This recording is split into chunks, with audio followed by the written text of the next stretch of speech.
nombre es Daylin Fuentes. Vamos a iniciar con lo que es un nuevo capítulo de Ciencia Media. En esta oportunidad estoy acompañada de la doctora María Teresa Solís. Mucho gusto. Bueno, vamos a dar inicio al programa. ¿Qué nos podría comentar usted sobre su persona? Primero, muchas gracias por la invitación. Muy agradecida de poderme dar este espacio para contar algunas experiencias. Bueno, en relación a mi persona y un poco la formación que tengo, soy médica de base y luego ya me especialicé más en la parte de salud pública, epidemiología. Hice el doctorado en salud internacional y de ahí venimos trabajando en distintos temas y hemos trabajado en distintos espacios, ¿no? ¿Y qué ha sido lo que a usted le ha motivado a estudiar medicina? Bueno, para medicina creo que fue algo bastante natural, ¿no? No tuve que pensarlo mucho porque en mi entorno familiar habían muchas personas con la formación de medicina, más clínica, tanto la familia cercana como un poco la familia más grande, pero luego me incliné más a la parte de salud como población, no tanto la asistencia de persona a persona, sino mirar más el contexto poblacional, comunitario. ¿Eso diría usted que ha sido lo que le ha motivado más a realizar investigaciones de distintas áreas? Sí, porque trabajar igual con una perspectiva un poco más amplia, no tanto como en un paciente, te permite mirar cómo interactúan distintos componentes.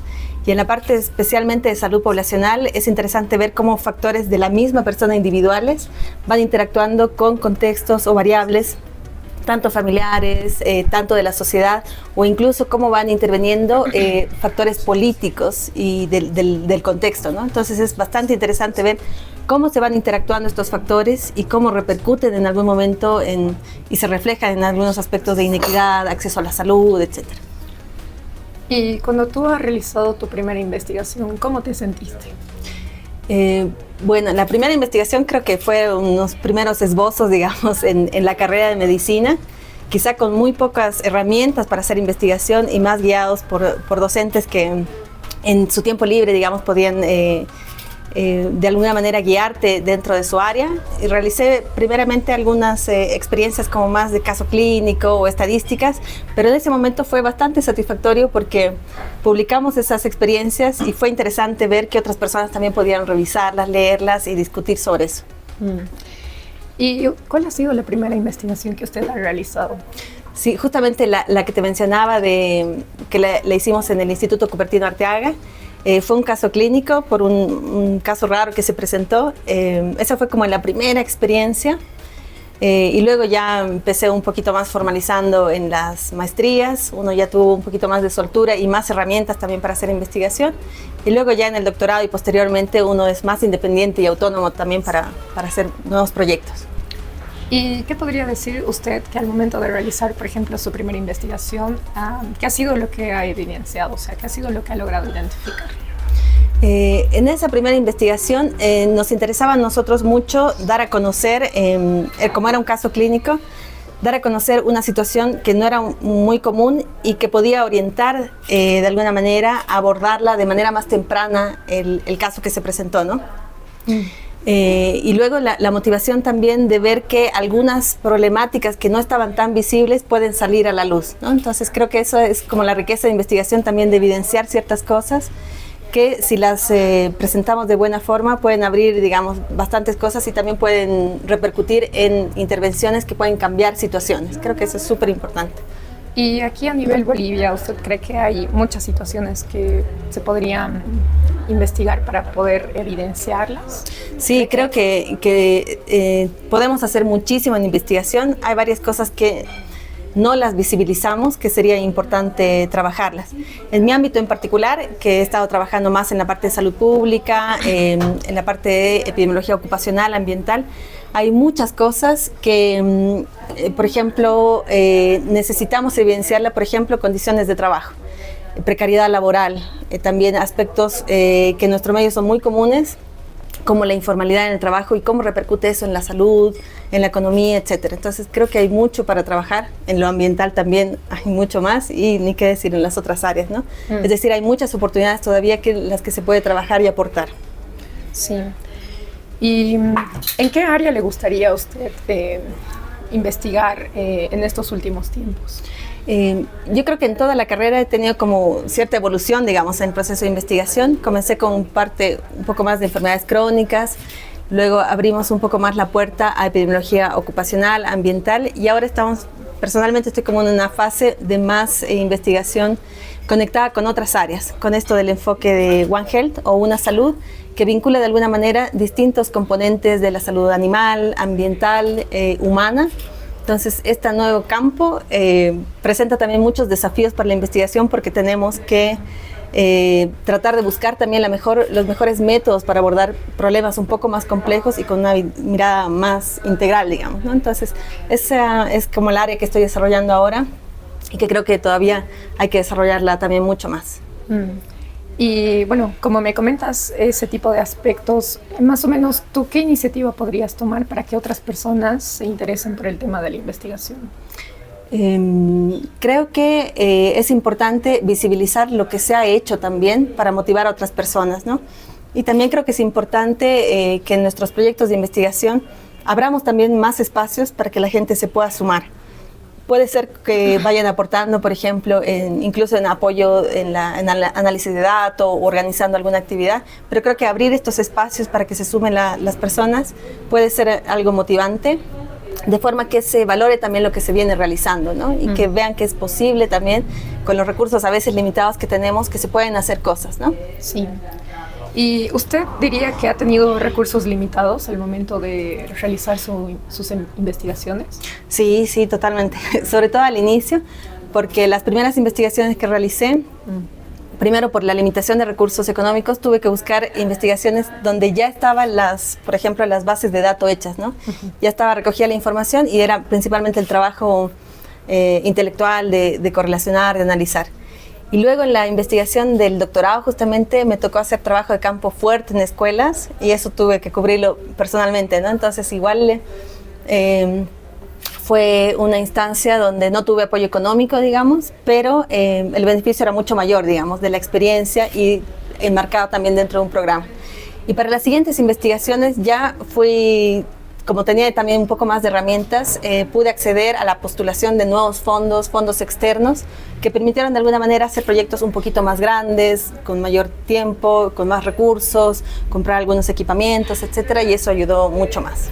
Y con ese equipamiento y esos recursos, ¿cuál fue el proyecto que usted realizó? Uno de los proyectos que realizamos, que fue como después del proyecto de doctorado, estuvo enfocado en la salud y condiciones de trabajo en profesores en distintas áreas de Chuquisaca. Entonces tomamos muestra de profesores de áreas rurales y urbanas, un poco midiendo cómo eran las condiciones de trabajo, cómo eran las condiciones de empleo y cómo estaba su calidad de vida, problemas musculoesqueléticos que son muy comunes en este grupo poblacional. Y ahí la ventaja de los recursos me permitió un poco movilizar, ¿no? Porque había que primero imprimir las encuestas, las hicimos en un formato mucho más profesional, digamos un cuadernillo de encuestas. También nos permitió contratar personal que nos ayude también a moverse en todas las escuelas. Y al final también pudimos realizar un poco de material visual, infografías, para dejar en los establecimientos educativos como algunos consejos para que los profesores puedan cuidar su salud, ¿no? Entonces creo que el tener recursos te permite de alguna manera hacer muchas más cosas y plasmar lo que uno está pensando en cosas concretas, ¿no? Creo que es importante. Y me llama mucho la atención, más o menos, ¿qué tipo de consejos se les dejó a los profesores para cuidado de salud? En los profesores preparamos el material de acuerdo un poco a lo que habíamos encontrado. Como te mencionaba, uno de los principales factores que reportaban los profesores y que se ha reportado igual a nivel mundial son los problemas musculoesqueléticos, justamente porque los profesores están como a un ritmo un poco demandante, ¿no? Estar mucho tiempo parados o cargar cosas, y en nuestro medio es muy común que los profesores hagan también mucha tarea administrativa, ¿no? Entonces están mucho tiempo en posturas incómodas. Entonces el material educativo que pensamos estuvo enfocado en una gran parte en posturas, cómo recomendar a los profesores que estén parados en el aula, o cuando hagan sus reportes, cómo tendrían que estar sentados, y también cuidarse un poco en el aspecto psicosocial, ¿no? Que por lo menos cuiden sus descansos, sus recesos, que disfruten el aire libre, el contacto familiar, que son cosas que ayudan mucho en la salud tanto física como mental. Entonces eso salió un bonito afiche. Sí. Wow, quedo muy impresionada, la verdad, con toda la información que me compartes. Lastimosamente a veces no tenemos como que ese acceso, ¿no? Nosotros, y justamente este espacio es para que personas también conozcan que hay esa capacidad de investigación, incluso, ¿no? Para que también tengan esa iniciativa de poder colaborar a este tipo de proyectos. Y, por ejemplo, en el trabajo de campo, usted, ¿qué ha sido lo que más le ha gustado? O sea, más allá de recolectar usted la información. Creo que lo que más me gusta es como, o lo que aporta mucho más, es conocer la realidad, ¿no? Es decir, plasmar que los números tienen un fondo, ¿no? Entonces, cuando uno a veces ve solamente estadística, es algo como un poco vacío, puede sonar un poquito duro, pero si uno conoce que esos números se correlacionan con un contexto, que uno lo ha visto, lo ha conocido, eso tiene como mucho más sentido, ¿no? Y también en algunos proyectos, cuando hay intervenciones, ya sea educativas o de otro tipo, el poder aportar con alguna actividad y esperar o ver la reacción de las personas o cómo se recepciona esa llegada es muy valorada en general por las personas, y eso creo que también es muy motivante para seguir realizando proyectos. Muy bueno. La verdad, también tengo otra consulta que, bueno, me comentabas, ¿no? Anteriormente que, bueno, optaste por fondos exteriores o... ¿qué fondos exteriores han sido esos? Sí, empecé postulando a fondos externos que se abrieron dentro de una red, principalmente financiados por el gobierno alemán, porque venía como con una red de trabajo de ese lado. Y luego fuimos también postulando otros fondos, ya sea del ministerio o ya sean fondos como más departamentales o gubernamentales. Y algunos fondos también internacionales. Actualmente tenemos un financiamiento mucho más grande en un proyecto en relación a vida silvestre. Y eso también nos ha permitido como hacer mucho más, ampliar, digamos, mucho más el proyecto, y este proyecto lo estamos trabajando igual en 4 países, ¿no? Entonces creo que buscando los fondos, digamos, de acuerdo a la temática o de acuerdo también a la disponibilidad, permiten hacer varias cosas. Por ejemplo, ¿qué nos podrías comentar de los fondos alemanes? O sea, a través de tu experiencia. En general, por lo menos por mi experiencia, puede ser que igual haya mucha disponibilidad más de fondos, pero tienen un foco específico que es buscar como el desarrollo, digamos, potenciando las investigaciones o los recursos locales, ¿no? Entonces, ahí se habilitan muchos más fondos que permiten postular con la finalidad de lograr un cambio en la región. Y también estos fondos particulares permiten, o por lo menos son un requerimiento, que el equipo sea multidisciplinario y que también involucre varias redes, ¿no? Entonces creo que eso igual tiene una finalidad, y es también de crear o fortalecer redes con los que después uno pueda postular a otros fondos mucho más grandes con un equipo ya más consolidado. Claro, eso también con la experiencia que se va ganando, ¿no? Sí, perdón que te corte, pero es súper importante lo que mencionas, porque cuando uno va postulando a fondos, necesariamente requiere mostrar que ha sido capaz de cumplir otros proyectos, ¿no? Entonces, el poder realizarlos y plasmarlos, eso también como en artículos o en otra evidencia, permite que la gente te crea que tú puedes realizar un proyecto y pueden ser capaces, digamos, de darte mayor financiamiento. Y bueno, con este fondo alemán, ¿usted diría que es necesario tener algún idioma extra al español? Yo con este fondo en particular es clave o es muy importante manejar por lo menos el idioma inglés. Pero no diría que es necesario ser o bilingüe o tener habilidades mucho más, un nivel alto, digamos, ¿no? Uno se podría manejar con un nivel intermedio. Pero sí es necesario de alguna manera manejar o por lo menos moverse un poquito en el inglés, porque a veces requiere primero comunicarse con los financiadores, y el idioma como internacional es el inglés, y otro que también te permite compartir experiencias con otros lugares, ¿no? Entonces, en esta red en la que generalmente trabajamos hay socios de países de África, de Asia, donde también nos tratamos de comunicar en un lenguaje común, que es el inglés, aunque no sea el idioma oficial de ellos tampoco, ¿no? Entonces creo que es importante también valorar que la gente en Asia o en África hace un esfuerzo también por comunicarse con nosotros, ¿no? Y creo que es justo también que uno también haga un esfuerzo en el idioma. Sí. Y bueno, al momento de realizar usted, bueno, la investigación o bueno, ¿qué es lo que hizo con el fondo alemán? O sea, ¿qué tipo de actividades realizaba? El primer financiamiento que realicé del proyecto. Sí. Te comentaba un poco que visitamos escuelas, ¿no es cierto?, con este proyecto. Y eso nos permitió un poco movernos, imprimir materiales, etcétera. Con otro fondo y en otro proyecto también con financiamiento del gobierno alemán, tuvimos la oportunidad de comprar igual un espirómetro móvil que nos permitió también tener como medidas biológicas de ciertos indicadores. Y algo también que surgió de esa cooperación fue que también permitió el intercambio de estudiantes de Alemania y Bolivia, que también fortaleció mucho y apoyó el trabajo de campo y otros aspectos. ¿Y usted participó de ese intercambio? Sí, porque yo fui como la tutora de los estudiantes acá. Entonces ahí también creo que es importante valorar la confianza un poco que se tiene en la red y en mi persona.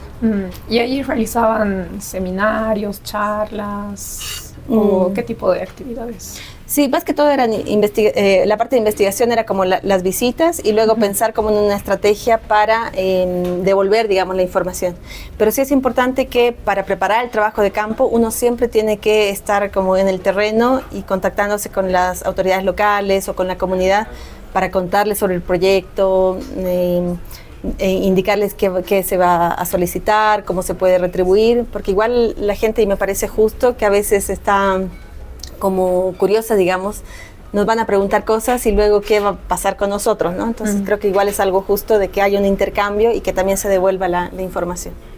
Algo que me llama mucho la atención preguntarte es, tú que has vivido ese intercambio, ¿crees que hay una diferencia entre la investigación que has realizado en Bolivia y la investigación que has realizado en Alemania? Yo creo que a veces lo que limita un poco eso es a veces la cantidad de financiamiento que se tenga, ¿no? Pero como hemos trabajado nosotros con algunas cooperaciones también o con algunos profesionales en Alemania, creo que si uno tiene una buena formación se puede comunicar en el mismo nivel, digamos, y pensar juntos un proyecto de investigación y realizar como una red colaborativa, pero en el mismo nivel. Yo creo que más que el fondo, digamos, de capacidades, lo que a veces limita la extensión o la magnitud de los proyectos es la disponibilidad de dinero, digamos, para ampliarla. Pero en capacidad yo creo que hay bastante homogeneidad, digamos, que uno podría enriquecerse en este trabajo colaborativo. Y al momento del aprendizaje y la enseñanza, diría que también se hace de una misma forma o tal vez es un poco más personalizada. ¿O no? En relación a la enseñanza, creo que igual hay varias cosas que posiblemente estamos en desventaja. Mucho depende también por la experiencia personal que tengo. A veces la cantidad de estudiantes que uno tiene en el aula o a veces indicadores de calidad que se pueden hacer a los programas, ¿no? He tenido la oportunidad de estar en programas donde hay un número reducido de participantes, 10, 12 como en el doctorado, incluso las maestrías, que permiten de alguna manera que los docentes o las personas encargadas del programa tengan un seguimiento mucho más personalizado, digamos, más cercano con uno.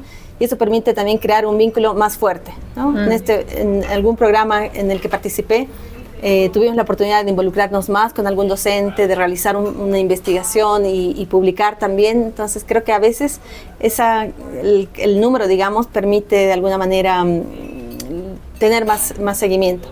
Y en relación también a impartir docencia, tengo la experiencia también de dar docencia en otros lugares y creo que el seguimiento que uno puede darle a los estudiantes es súper importante. En otras instancias hay por lo menos 2 o 3 docentes, digamos, que apoyan en el curso, ¿no? Y eso facilita mucho para que uno no esté sobrecargado y se pueda también abordar de mejor manera los requerimientos o a veces las dificultades que uno observa en los estudiantes. Y también creo que influye mucho la motivación que tienen los estudiantes. A veces me da la impresión de que algunos estudiantes en nuestro contexto están un poco desmotivados de por qué investigar, por qué leer más, y a veces se conforman solo con los apuntes de clase, digamos, ¿no? Sí. Entonces eso a veces limita mucho el que tengan herramientas que les puedan servir más allá de la universidad, ¿no? En otros contextos hay un poco más de motivación o incentivos para que se involucren un poco más, porque cosas que realizan en la universidad les puede servir como puntaje para luego hacer especialidades u otras cosas. Entonces creo que a veces las diferencias varían más un poco en cosas externas que podrían influenciar cómo se van desenvolviendo los estudiantes. No tanto en la capacidad, ¿no? Sino a veces en el contexto un poco externo. Y por ejemplo, usted como docente, ¿qué actividades propondría para que los estudiantes se vean más motivados a realizar investigación? Justamente tengo la experiencia de dar docencia en la asignatura de investigación, entonces lo que nos funciona bastante bien es que durante todo el año académico vamos guiándolos para que hagan un proyecto de investigación desde la base de la planificación hasta el reporte y ojalá la publicación, pero siempre llegamos como hasta el informe y luego ya es un poco más dependiente del estudiante si lo presenta en un simposio, en una conferencia, pero ya quedan como todo el material y el proceso listo. Entonces creo que el ver después que los estudiantes del año anterior han tenido productos y los han presentado en un espacio más externo, fuera de la universidad, que está validado, digamos, creo que eso motiva también a que puedan ver que es posible, digamos, realizar y les surgen también nuevas ideas, ¿no? Por ejemplo, si el grupo anterior encontró que el estrés, digamos, académico influía en ciertas cosas, surgen nuevas preguntas que pueden resolverse en los nuevos ramos, ¿no? En las nuevas gestiones. Entonces creo que también es motivante un poco el compartir las experiencias que se van realizando. Y desde su experiencia, ¿por qué proceso me podría comentar usted que pasa una investigación, ¿no? O sea, desde el momento de la creación hasta el momento que finaliza. Yo creo que no puedo inventar mucho, claro. Pero aplica muy bien lo que se escribe, digamos, en los libros, ¿no? La parte de planificación, incluso antes de planificar, el surgimiento de la idea, creo que es una cosa clave que a veces toma más tiempo incluso que las otras etapas, ¿no? El tratar de definir y delimitar, ya sea un poco porque uno ha leído literatura o porque ha vivido ciertas cosas y surge, ¿y por qué se dará esto, digamos, ¿no? Este surgimiento de la idea y la curiosidad es un aspecto clave que a veces cuesta un poco, ¿no? Porque igual hay que definirse en algo, hay que matricularse con algo, ¿no? Y luego ya la etapa de la planificación, que igual es un poquito más larga, es súper importante porque aunque sea más larga, si uno la realiza bien, está prácticamente a mitad del proyecto realizado porque ya tiene marcado todo el camino que va a seguir. Y luego la parte ya de la ejecución, que es prácticamente decir lo que te has comprometido a hacer, ¿no? Y luego ya la parte que no es menor, el reporte de los resultados, ¿no? Ya sea en un reporte como para la institución o para el público objetivo, para la comunidad que uno ha trabajado, o también idealmente a un público, a la academia, digamos, porque eso permite también que se compartan experiencias y que se avancen en nuevas temáticas, ¿no? Y no repetir lo mismo, digamos, ¿no? Sino que se avance, si alguien encontró algo, que a partir de eso se investigue otra cosa, ¿no? Y a través de toda tu experiencia, ¿cuál ha sido la investigación que más te ha gustado realizar? Está difícil. No creo que podría decir un proyecto que me haya gustado más, porque creo que cada uno y en el contexto en el que se realiza tiene ciertas cosas, ¿no? Entonces, por ejemplo, yo quiero mucho a mis proyectos, los primeros, porque ha sido un aprendizaje mucho más fuerte y han sido desafíos, digamos, que ahora ya los he vencido, pero en ese momento eran como entretenidos, digamos, pensar cómo lo podemos hacer, cómo podemos hacer esto.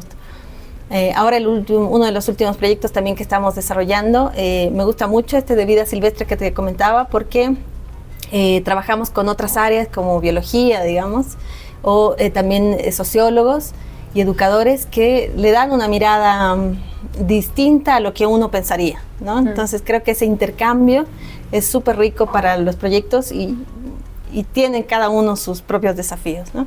Y también hay otro proyecto en el que estoy trabajando donde tratamos o nos unimos gente de ingeniería con salud para tratar de buscar los mejores puntos para poner unos monitores ambientales, ¿no? Entonces ese desafío del lenguaje de los matemáticos, ingenieros, modelaciones, etcétera, cómo lo cuadramos y lo relacionamos con salud, también es un desafío entretenido. Entonces no podría decir un solo proyecto sería injusto para los otros. Sí. Y por ejemplo, de los proyectos que usted está realizando ahora, si digamos a las personas que están viendo el programa, alguno de ellos estaría interesado en colaborar, ¿se le podría abrir las puertas? Sí, yo creo que, como te mencionaba al inicio, creo que es importante que los proyectos nos abramos para que la gente se sume.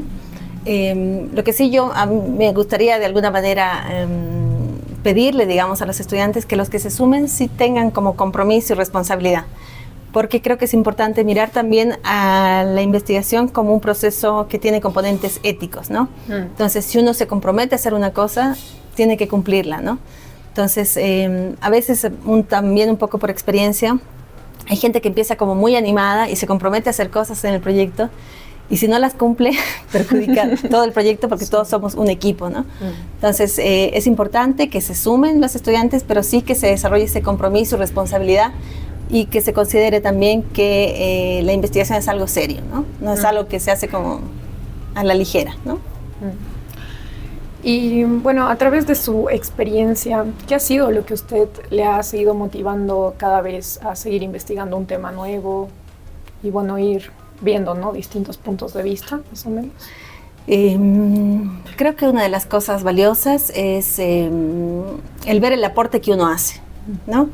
En distintos proyectos, cuando hemos tenido la oportunidad de retribuir o contar, digamos, los resultados, identificar cosas que se pueden hacer, que no se habían visibilizado, digamos, que no se habían plasmado en algo como más objetivo. Creo que el encontrar ese espacio u oportunidad de mejora, como se diría, o de intervención para cambiar ciertas cosas, es algo motivante porque le da valor a todo el trabajo que uno ha hecho en investigación, ¿no? Si al final de todo un proceso que es bastante a veces largo, uno logra evidenciar que hay una situación que necesita ser cambiada o necesita ser abordada, creo que es algo que por lo que merece, digamos, seguir todo ese proceso, ¿no? Que hay algo que uno puede aportar. Eso creo que es como lo más fuerte. Algo que me mencionabas, ¿no?, el otro día, justamente que hace referencia a todo lo que me dices ahora, es como revelar toda esa información invisible, ¿no?, que tenemos ahí, que todavía no estamos sabiendo aprovechar, ¿no? Sí, exacto, porque a veces uno simplemente dice, me parece que hay algo, digamos, o cree que lo que a uno le pasa no le pasa a nadie más, ¿no? Entonces creo que el poder, con un método, digamos, evidenciar que esas problemáticas están ahí, que nadie las había visto o que no se han visto en nuestro contexto, creo que es importante, digamos, y es motivador para poder también hacer sugerencias de cambio o poder por lo menos articular con otros actores y lograr abordar la problemática. Y por ejemplo, bueno, al principio me mencionabas que había cierto tipo de limitantes al momento de realizar la investigación. En la actualidad, ¿dirías que todavía existen ese mismo tipo de limitantes o ya tenemos un poco más de oportunidad para poder investigar con la tecnología, por ejemplo? Sí, yo creo que actualmente se han abierto muchas más oportunidades que se pueden aprovechar y que creo que no las estamos aprovechando mucho, ¿no? Por ejemplo, uno de los aspectos que mencionas es la tecnología, digamos, que se ha visto también en la pandemia toda la oportunidad que nos puede brindar, ¿no? Entonces, incluso esto de las encuestas en línea, las intervenciones o incluso proponer intervenciones educativas de manera virtual, creo que igual es una oportunidad súper importante de mejora. Y también creo que ahora se abren o se visibilizan más algunos fondos, digamos, que abordan o tratan de que la gente postule a estas problemáticas actuales, ¿no? Principalmente ahora como nos enfrentamos con esto del cambio climático y que tiene consecuencias tanto en lo social, económico, salud, etcétera, un poco por obligación, yo creo también organismos internacionales tienen que abrir fondos o abren fondos para abordar las problemáticas, ¿no? Entonces creo que es importante tratar de visibilizar y buscar estas oportunidades que están, ¿no? Entonces dirías que ahora sí hay como que más visibilidad a ese tipo de oportunidades. Sí, yo creo que están más visibles, pero sí obviamente hay que tener como herramientas para saber dónde buscarlas y como te mencionaba también creo que el idioma es importante y no creo que retrocedamos, digamos. Entonces creo que es importante que nos fortalezcamos estas habilidades por lo menos en el inglés, quizá luego va a ser otro idioma, pero creo que es importante en este momento tener algunas herramientas para moverse en un contexto un poco más internacional, no solo Bolivia ni Latinoamérica, sino buscar algo más global. Más global. Y más o menos, ¿en qué lugares has visto tú que ofrecen más de este tipo de oportunidades? No sabría decirte, quizá si uno explora fondos internacionales en general, uno puede encontrar cosas, ¿no?